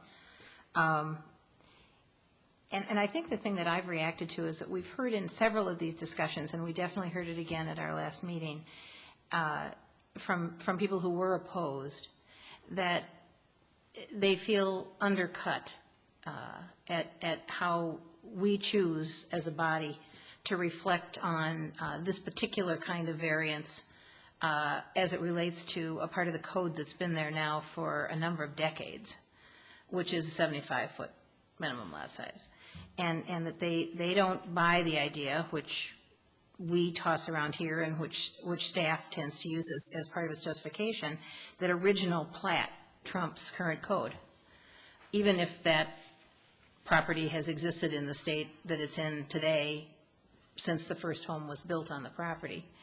And I really thought about that statement that several people made at the last meeting, that, why can't we rely on the code? Why can't we have, take some solace in the fact that the code will be enforced? So to me, okay, it's not 100 instances, but I think I've heard from a number of people in all of those 5 cases. Some of them are the same people over and over again who feel, that they didn't like how it was handled. I'll admit that. But I don't think it's unreasonable to say that we could clarify the code so that we are not looking at each one of these as a separate and distinct decision, that we'd be closer to code and we'd have something that people could rely on. It's a reliance factor for me. I like the idea of the PUD. I had not thought about that. That's very intriguing. And I also tended to like the idea of item number 3 on Carrie's list, that we would parallel what we did with larger lots as we look at smaller lots. I think that's consistent, and it would clearly designate how we would look at this as a group. Instead, it seems like each one becomes too unique and too emotional, and I'd like to see it codified. Commissioner Potts. I guess 2 comments. One, I appreciate what Commissioner Scherer said about the reliance on code when you think about some people who spoke at the last meeting whose homes clearly had some design features based on their anticipated protection from future changes. That's an unfortunate part of that decision we made.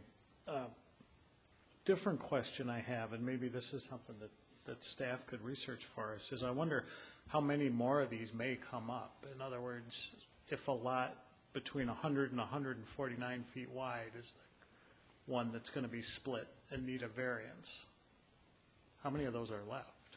Or particularly in Pamela Park? We certainly could look into that. I can tell you it would be many. as a general Okay. response, But, but we yeah. could get a better number on that. I'm recalling In that particular- plat in particular we looked at, that it seemed like this was really the exception to have that much width. Mr. Platter? I was just say, as long as you're counting, maybe you know this already, how many lots would typically be affected within that 500-foot radius? In other words, how many lots would make that decision if we went with a 500-foot distance? I'm just curious. Yeah, it depends on the size of the lots within that area. In these 50-foot lot areas, you'd have many more than, say, in Indian Hills where you're drawing that 500-foot radius. But it's 500 feet from the boundary of the lots that are being divided. I guess I'm asking in the respect of, these areas that are 50 and 100, and how many would that typically work through? It's hard to guess, but 40 to 50, in the 50-foot lot areas. Commissioner Carpenter, then Commissioner Forrest.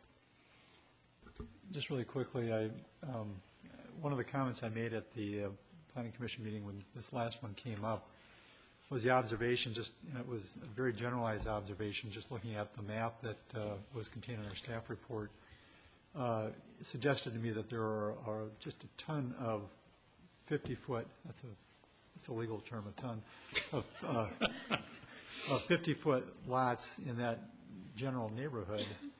And it suggested to me that even if we had a system for addressing however many might still be available, that somebody might seek a variance on splitting, we'd still have a vast majority of the lots in that larger neighborhood would all be susceptible to being torn down and rebuilt in structures that are exactly what a handful of residents were objecting to at our last meeting, and maybe a larger number were objecting to in prior meetings. So I don't know for sure if this is something where you try to fix a problem, if it is a problem that involves maybe a fairly modest number of lots, when the larger neighborhood will present the same kind of challenge as properties turn over. Commissioner Forrest, and then I have a comment. I think I really do agree. We do need to look at this. And I think part of the problem is our current code, what our current code allows is a potentially pretty generous sized building put on a non-conforming small lot. And I guess when you talk about the platted lots and such, what about the issue that was withdrawn and not brought before us, but what about these large lots that are in an established neighborhood, all the neighborhood has large lots, and they want to divide it and make two lots, and they'd be conforming, or mildly non-conforming, and should we then be presumptive that in a neighborhood with large lots, we should be able to divide those into two smaller lots that are only marginally non-conforming? It felt like we are currently going from a presumption of allowing those kinds of variances. And we can clothe it in property rights and all of that, but basically, when they're coming in here and asking for a variance, they start out with the answer, no, the code doesn't allow that. And then we should be convinced that there is a darn good reason. Now, when we're looking at neighborhood character, we're not just looking at the size of the surrounding houses and what the other lot sizes are. That neighborhood grew up around the lots the way they were originally parceled out. So, they grew up around the fact that that oak tree was there, and they grew up around the fact that there are mature trees in that neighborhood. And you come in and you start redeveloping these neighborhoods, you're starting all over again. Also, they grew up around the fact that, I'm going to build my house, as Commissioner Potts said, I'm going to build my house oriented in this direction so I can look at this nice view, because that's a large lot, it's never going to be built on. So I'm going to make my decisions for myself, my family, my neighborhood, based on what's existing. And the argument that, well, one big house versus two smaller houses, I think, well, first of all, we need to start where there's no reason for us to even consider neighborhood character if we're going to say, well, this could happen, that could happen, a lot could happen. But we have to look at what's existing currently. Does this fit into what's existing currently? And we can presume the size of the house or whatever, but, we're stuck. So I think coming up with some way of identifying, controlling issues or characteristics of a particular project is a really good idea. We've used this argument, as Commissioner Scher said, both ways, the whole non-conforming lot thing.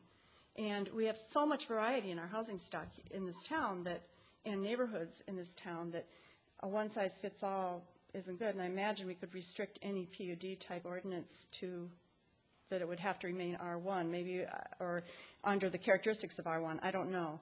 But in order to prevent maybe commercial development in an R1 area or whatever.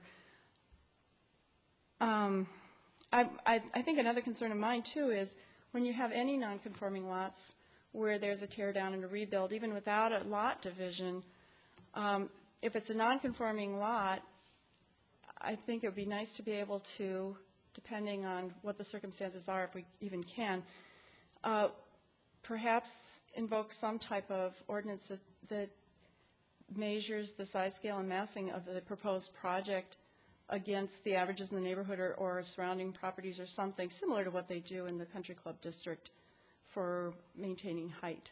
But whatever we can do, at least proactively in some manner, to preserve these character neighborhoods. I mean, we're putting that, it seems like we're putting that aside when we, start coming down hard lines of this is how it was platted, this is that. It's like we're supposed to look at the effect on the neighborhood. That's part of our ordinance, and instead we're just looking at the pictures on the map, it seems like.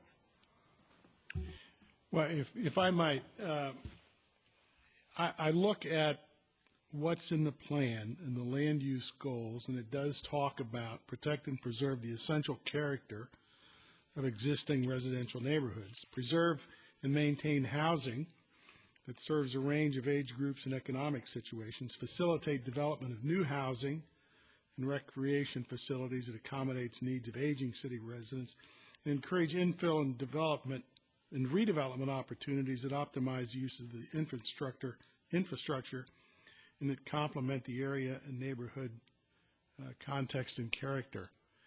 I'm not sure, I don't see in an area where there are 50-foot lots predominant, it's hard for me to argue that creating two 50-foot lots out of a 100-foot lot does not preserve the essential character of the neighborhood. It just, and you're right, I think we have come at this, at least some of us have come at this, with the presumption that it's going to be okay. And if they're asking for a variance, we're going to grant the variance. As far as the idea that that the situation never changes, I'm not particularly moved by that argument because things change. And just because a person built a house next to a 100-foot lot, that 100-foot lot's going to be that way from now until the cows come home does not, I mean, things change. Redevelopment has to occur in these areas. What kind of redevelopment do we want to have? Housing stock gets old and needs to be replaced. And I think we need to accommodate that. If somebody in Rolling Green wanted to take a 200-foot lot and divide it into 4 50-foot lots, I think, would we allow that? That's what you're asking. I don't know. If somebody I raised the point last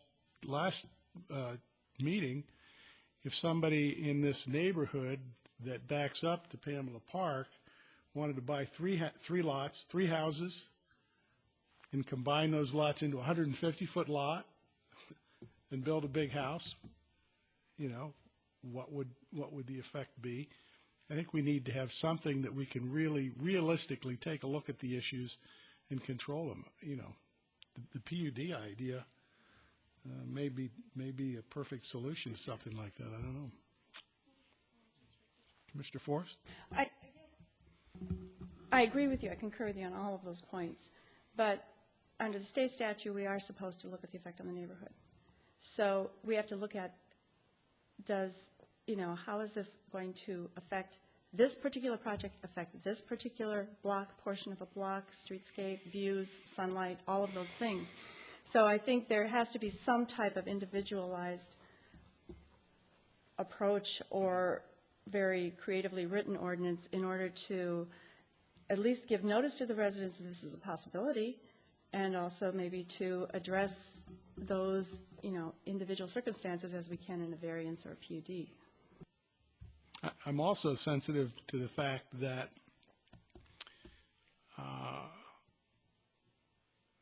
a private property right is an important right in this country, and you don't want to mess around with it too much, But we've been looking at, the ones that have come before us are largely developers, they're builders. It's not the private owners that are trying to do this, or it's the private owner wanting to do it prior to selling to a developer, and that's what many of these have been. And the goals and the potential outcome as far as the size of the neighborhood is different than I want to, build a modest house here for myself and another one for my relatives on these two lots. That's one thing, but to come in and and it's the purpose is to go into business to make a profit, and they will be maximizing, and that's totally understandable, but it then has an effect where you have unhappy neighbors too. Quick comment. Commissioner Platter, and then Commissioner Carpenter. I just had a couple things with that, and one of them, I struggle with the fact that, and I don't think there's any, if it even comes before us, if someone wants to buy 250-foot and combine them, right? That doesn't even come before us, does it? It does not. See, well, I'm just saying, so that if that's the way and there's no limit on that, shouldn't there be something going the other way which would be reasonable? In other words, to go the other way. So I think we should codify something to that effect, so that it can go both ways and be a reasonable. Having said that, I think part of, if we do codify it, it should be something has to do with what, the original plat, or there's some historical significance of that being, could be a 50-foot lot. I don't think, at least personally, that in a 200-foot lot neighborhood that it comes in and we want to split it into 50-foot lots. I don't think there's any appetite for that, at least not for me anyway, and I don't think within the city. So it would have to be something that would also clarify what the area is like, or is it very similar to that. So in closing, I'll just say that I'm concerned that there's no limits on taking two and combining them and building a mega house, which is also a concern for our areas. And to me, that's much more out of character with a neighborhood than going the other direction, even though the housing might be big on that lot. So I'll leave it at that. Neighborhoods especially.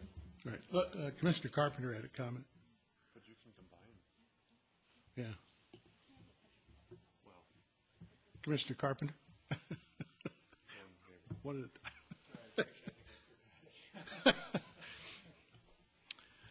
It's happened to me in the past. Commissioner Staunton? This is good discussion. I find myself in agreement with Commissioner Scheer and Commissioner Schroeder. I think that we don't have to limit ourselves to just one approach to this. I think what's become clear from the conversation is that all of us are focused on how do we within reason maintain the character of the neighborhoods that we're dealing with, and not all of the character is dependent on the width, but some of it is. And so having a citywide, basically, lot width ordinance that says every lot has a minimum of 75 feet seems a little crazy to me.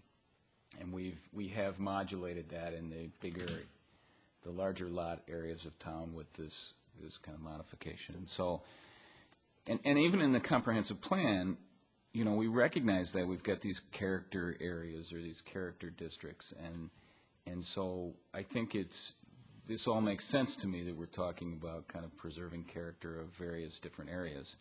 So then when you get to thinking about what's the best way to accomplish that, you know, at first you think, well, maybe we can use these character districts that are in the comprehensive plan, but I think that we would find that it's really hard to draw the line between them. And so if you're going to go around the city and figure out, well, where does the 50-foot lot area end, and where do we move into a 40-foot lot area and then a 70-foot, et cetera. And so I kind of like this number 3. I don't know whether 500 feet is the right number or not. We can tinker with that. But I like this idea that you're going to look in the general area and kind of see what's the nature of the lot width. And I would suggest that, in fact, that's what we did on each of these 5. At the end of the day, we kind of looked around the neighborhood and said, you know, what's the prevailing lot width, and let's ultimately use that. And you know, the thing that I found most challenging about those cases that came in front of us, and Commissioner Scherer, I think you mentioned this, is, you know, this notion of expectation. And I think that's a really fair thing for people to be able to look at something and say, here's what I should be able to expect. And so while I kind of am intrigued by the notion of PUD, and I think perhaps we should try it in combination with that, I think we ought to also set kind of a standard that within reason is going to capture most situations, and then we deal with the outliers through the PUD, where you've got somebody who's kind of, you know, a couple of standard deviations from the mean. and then we can deal with it. Or somebody who might want to do something with their lot that isn't just about lot width, it's about something else special that they're going to do. And I think we kind of didn't extend the PUD to the residential area just because we were trying to take baby steps when we were first adopting it, and we thought, well, let's try the commercial first. And I think we have one under our belt now, don't we? So now let's get going. Let's spread it out. So I think those two make some sense to me, and I'd like to see us kind of pursue that multi-pronged approach.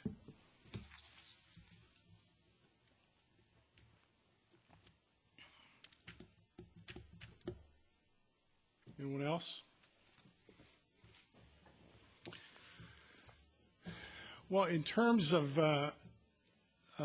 moving this forward, what are your thoughts on, you know, should we schedule a meeting to sit down with the city council? Should we try and accumulate or gather our thoughts here together in one document? Should we notice a public hearing on this and get some input from the public? What do you think? I'd prefer a work session as it was proposed, primarily because it'd be nice to have a little more time here to think about all these options and to bounce them off of people and see what kind of read they're getting on the situation in town as well. And maybe starting with that would be good, because I'm hesitant. I don't want us to come to a consensus first and then pass it on to them, and then they can say yes, no to this and that or whatever. I mean, they will anyway, but basically we're stuck in this rigid format then, and I think the give and take would be more productive. Commissioner Platter? Should we set some options maybe that before our work sessions with them? I mean, what's in here and maybe expand upon them, or just so there's discussion points versus going in cold? So I think if we followed that, you'd have an option to do nothing and just leave it up to the variance process. You'd have the, which is number 1 here, you'd have that included, the 4 that are listed in the staff report. You'd add a PUD option. And with those and with the discussion we've had to submit that to the council and suggest, yeah, we'd like to have a work a working session, or sit down just to bat this about a little bit more. I think, as you think about this, under our bylaws, and I will defer to our bylaw expert if necessary, this is a quasi-legislative type function, and there doesn't seem to be anything that would stop us from discussing with members of the public to get their input to it. We're not making a judicial determination here, so we can discuss it openly with people, and the public, if you have thoughts on that and you'd like to contact members of the commission about it, well, the public here and then the public, people do watch us on TV.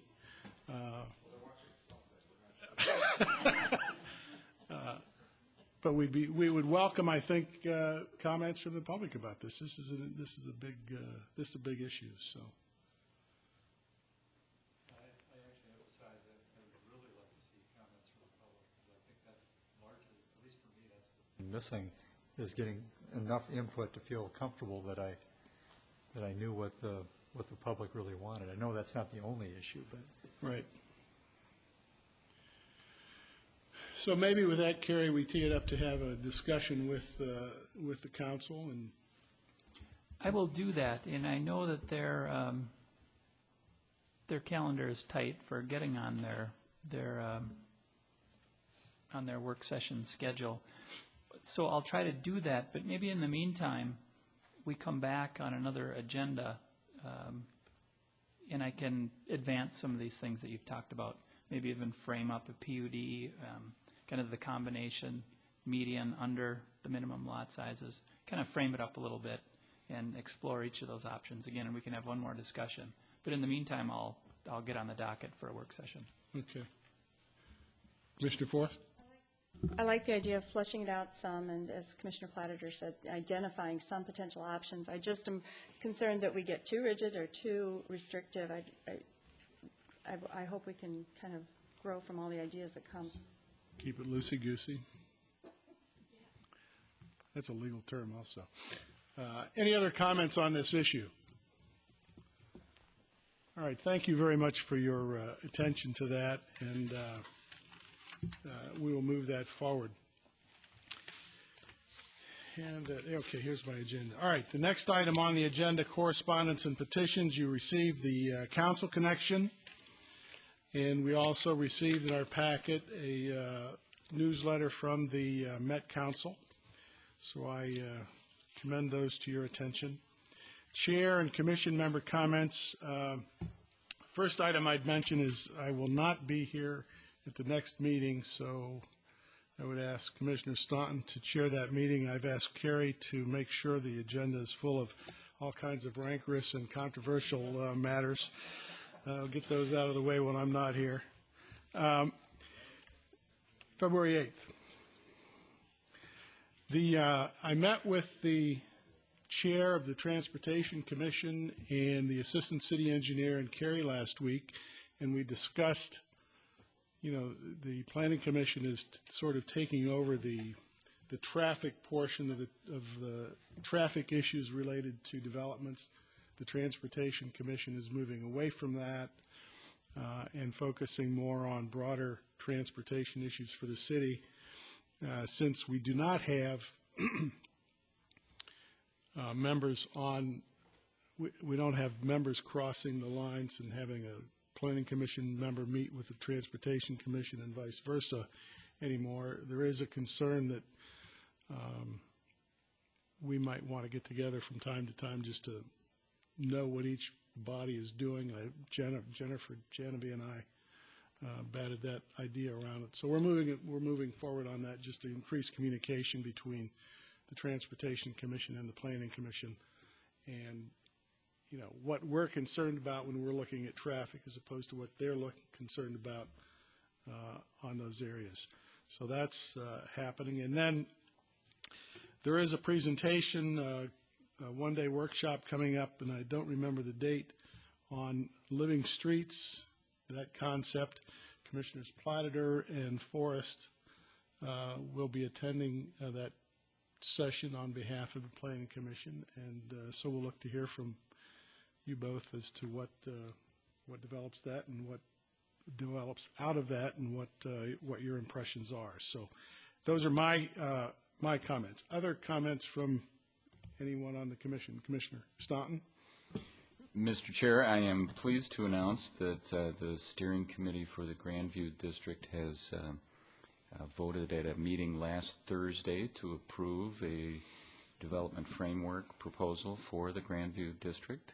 And there's some amendments that were included in that conversation, so we're in the process of making those. But in the next day or two, we hope to post that and begin a 45-day public comment period. So we're looking forward to hearing from members of the public. The perhaps easiest way that you can review that and comment on it is to visit the website www.edinacitizenengagement.org. And there's a nice post there for the Grandview District, and there's a blog that you can just type out some comments, and it provides a nice opportunity for members of the public to chime in and even react to each other's comments. So we are slated to have a public hearing in front of the Planning Commission on February 22nd.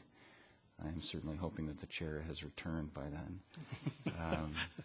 And looking forward to kind of preceding that with an open house out in the foyer of City Hall here, and then providing a presentation to the Planning Commission and moving it forward then to a meeting with the City Council in April, on April 17th.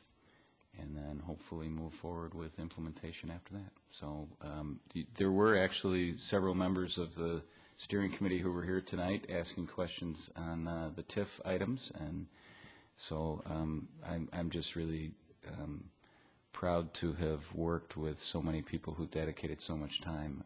We had a large group of people who really stuck with this, and I think we've come up with some really intriguing ideas, and we're looking forward to hearing what folks think about them. So thank you. Thank you. Other comments by the commission members? Any comments by staff?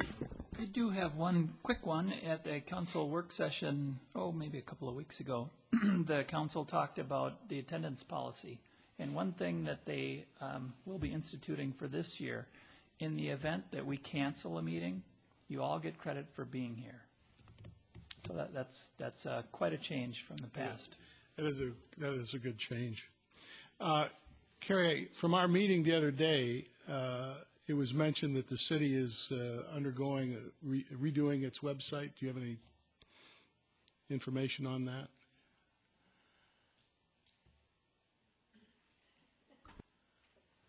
I think this is my first time speaking at a planning commission meeting. In public. You're always True. We are redoing our website. We're currently in the process of migrating a lot of our content and making sure all of our modules and everything are going to be working. This should be up and running here in the next month and a half or so.